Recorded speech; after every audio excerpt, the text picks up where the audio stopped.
अस्सलाम वालेकुम नाजरीन, आप देख रहे हैं RMT TV। देखें बेटा, आपके पास पंजाब बोर्ड है, फेडरल बोर्ड है, एग्ज़ाम होने जा रहे हैं। आपको ये भी पता चल चुका है जो आपकी जो डेट्स हैं वो आपके पास अनाउंस हो चुकी हैं। डेट्स तो नहीं, सॉरी, मंथ अनाउंस हो चुके हैं कि मार्च में मैट्रिक हैं और अप्रैल में फर्स्ट ईयर सेकेंड ईयर के पेपर हैं। अब बेटा उसके अलावा अब आज हमारे पास जो है एक टेंटिव डेट शीट आई हुई है। वो टेंटिव डेट शीट जो है उसके अकॉर्डिंग अगर पेपर होते हैं तो उसमें कितनी छुट्टियां, ये सारी चीज़ें अंदाज़ा लगा लें और आपने उसमें मुझे लाजमी बताना है। और हम बोर्ड से भी रिक्वेस्ट करेंगे, खुदारा इस वक्त अगर देखा जाए पंजाब के अंदर, स्पेशली पंजाब में देखा जाए, स्कूल जो है वो 10 जनवरी से ओपन हो रहे हैं। स्कूल है, कॉलेज हैं, तो उनका तो फिर अगर उससे हिसाब से होते हैं तो उनके पेपर थोड़े से लेट होने चाहिए और छुट्टियां होनी चाहिए। बच्चों का बहुत ज़्यादा सवाल ये था कि सर जो टेंटिव डेट शीट है उसमें छुट्टियां कितनी हैं। देखिए बेटा, 9th क्लास जो है उसकी जो टेंटिव डेट शीट है उसकी 2024 की, उसके मुताबिक देखा जाए तो पहला पेपर जो है 20 तारीख को स्टार्ट होने के चांसेस हैं और 20 के बाद एक छुट्टी है, फिर 22 को, और फिर 2 छुट्टियाँ हैं, और फिर 25 को है, फिर एक छुट्टी, फिर 26 को, 27 को, फिर 28 को, और इस तरीके से 5 तारीख तक जा रहे हैं। पाक स्टडी का पेपर है, ये आप स्क्रीन पे भी नज़र आ रहा होगा, ये भी देख सकते हैं।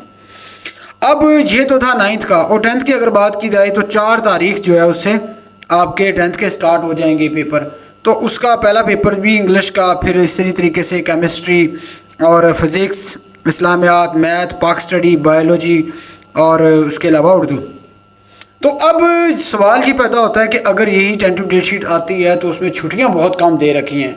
जो बच्चे बहुत ज़्यादा क्वेश्चन यहाँ कर रहे थे कि सर हमारे पेपर तो होने जा रहे हैं, तो हमें कम से कम पेपर्स के अंदर कम से कम 2 छुट्टियां देनी चाहिए, मिनिमम जो है वो 2, और होनी चाहिए वैसे 3-3। अब देखें, मैं आपको एक चीज़ क्लियर कर देता हूँ। ये तो सारी टेंटिव डेट शीट आप देख सकते हैं, ये सारी चीज़ है। बाकी इंशाल्लाह जैसी प्रॉपर जैसी डेट शीट आएगी वो हम आपको बताएंगे। और जो भी गेस्ट पेपर्स हैं, बोर्ड्स के जो टीचर्स हैं, उनसे भी इंशाल्लाह वो भी तमाम चीज़ें वो करके बताएंगे। गेस्ट पेपर भी देंगे, उससे भी तैयारी करनी है। मैं पहले बता चुका हूँ बेटा, एक चीज़ ज़हन में रखेगा, पेपर आपने पूरा भर के आना है, लिख के आना है, छोड़ना नहीं है, एक चीज़। दूसरी बात यह है कि छुट्टियाँ, बेटा छुट्टियां जो हैं कम से कम 3 होनी चाहिए, क्योंकि अगर आपके पास 3 छुट्टियां हैं तो आप उसमें अच्छे तरीके से पढ़ सकते हैं। अगर एक छुट्टी है तो एक छुट्टी के अंदर तो भैया आप नहीं पूरी बुक रिवाइज कर सकते। एक दिन बंदा पेपर सारी रात पढ़ता है, उसके बाद अगले दिन पता चले एक दिन छुट्टी है, जब तक वो नींद पूरी छुट्टी नहीं होती उसके बाद फिर दूसरा। कम से कम 3 छुट्टियाँ होंगी तो उससे फ़ायदा होगा। और बोर्ड से मेरी रिक्वेस्ट है, खुदारा ये हमारे अपने बच्चे हैं और जो पेपर है थोड़ा सा उसको लीनियर रखा जाए। और बोर्ड के अंदर बच्चों को अभी तक गाइड नहीं किया जा रहा कि हमारे पेपर किस तरीके से होगा, हमारा प्रैक्टिकल का क्या होगा। लेकिन मैं अभी भी इस चीज़ पे हूँ कि अगर आपने अभी भी तैयारी की तो आपके बहुत अच्छे नंबर आ सकते हैं। और अगर आपने बेटा बिल्कुल नॉन सीरियस रखे तो फिर आपको पता है आगे होना क्या है। उसका होने का नतीजा आपको बाद में आएगा। मैं बार बार पीटता रहा हूँ, उसकी वजह पता है क्या है? सिंपल एक वजह है, 40 वाला पास है। और भाई यहाँ पे बच्चे के 33 नंबर नहीं आ रहे तो 40 नंबर कहाँ से गेन करेगा बेटा? तो ये कितने बड़े प्रॉब्लम्स हैं, कितने बड़े मसाइल हैं, ये आपको अभी लग रहा है। जब आपका रिजल्ट आएगा उसके ऊपर लिखा होगा ग्रेडिंग सिस्टम और आपका लिखा होगा डी ग्रेड, कहाँ लेके जाएंगे? किसको जाके क्या बताएंगे? किस जगह अप्लाई करेंगे? तो वो तो नहीं कहेगा कि मेरा ग्रेडिंग सिस्टम हो गया था, मेरा कोविड आ गया था, मेरी ये डिग्री, मेरा ये मसला। तो वो तो आपको प्रॉब्लम्स फेस करने पड़ेंगे, सारी ज़िंदगी फेस करने पड़ेंगे। तो ये सारी चीज़ें चल रही हैं पंजाब के अंदर। तमाम तलीमी जो अदारे हैं इंशाल्लाह वो 10 जनवरी के बाद सारे के सारे ओपन कर दिए जाएंगे, बेशक सर्दी होती है या नहीं होती।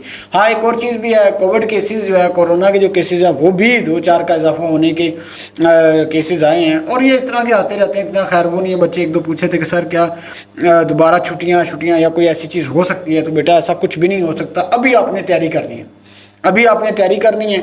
और मैं आपको पहले क्लियर कर चुका हूँ बेटा, अगर आपने इस टाइम को अच्छे तरीके से यूटिलाइज़ किया, यकीन मानिएगा आपके बहुत अच्छे नंबर आ सकते हैं।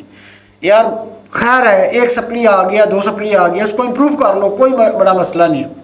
कोशिश तो की जा सकती है ना, उसको थोड़ा सा रीड करो उसको। हाँ, पास जो पेपर है बेटा वो करने की कोई फ़ायदा नहीं है, क्योंकि आपका पेपर पैटर्न चेंज हो गया है, आपका शेड्यूल सारा चेंज कर दिया गया है। तो वो पुराने वाला जो मेथड है ना वो ख़त्म हो गया है, उसको आपने यूज़ नहीं करना। आपने लेटेस्ट जो मेथड है उसको फॉलो करना है और उसके अकॉर्डिंग आपने पेपर देना है। और जो गैस जो पास पेपर सॉरी जो टॉपर्स के जो पेपर्स हैं, जैसा कि मैं बायो का अपलोड कर चुका हूँ, वो आप देख सकते हैं। उसके अंदर बताया गया है कि किस तरीके से आपने पेपर को हैंडल करना और किस तरीके से पेपर देना है। अगर आपने तमाम चीज़ें की तो इंशाल्लाह आपका बहुत अच्छा एग्ज़ाम होने वाला है। अब तक के लिए इतना ही। अपना ख्याल रखिएगा। लास्ट में अपने चाहने वालों का भी ख्याल रखिएगा, लेकिन हमारे चैनल को सब्सक्राइब करना और शेयर करना मत भूलिएगा, जैसा कि आप पहले कोऑपरेट करते हैं। बहुत शुक्रिया, थैंक यू वेरी मच। और सब बोलें अल्लाह ताला तमाम स्टूडेंट्स को पास करे, कामयाब करे। और जो छुट्टियाँ हैं, कम से कम छुट्टियाँ जो है वो 4 होनी चाहिए, ताकि आपके पेपर अच्छे हो जाएँ, क्योंकि आपके पेपर अच्छे होंगे तो हमें भी पेपर चेक करने में आसानी होगी। Thank you for watching. Don't forget to comment and subscribe. Rabta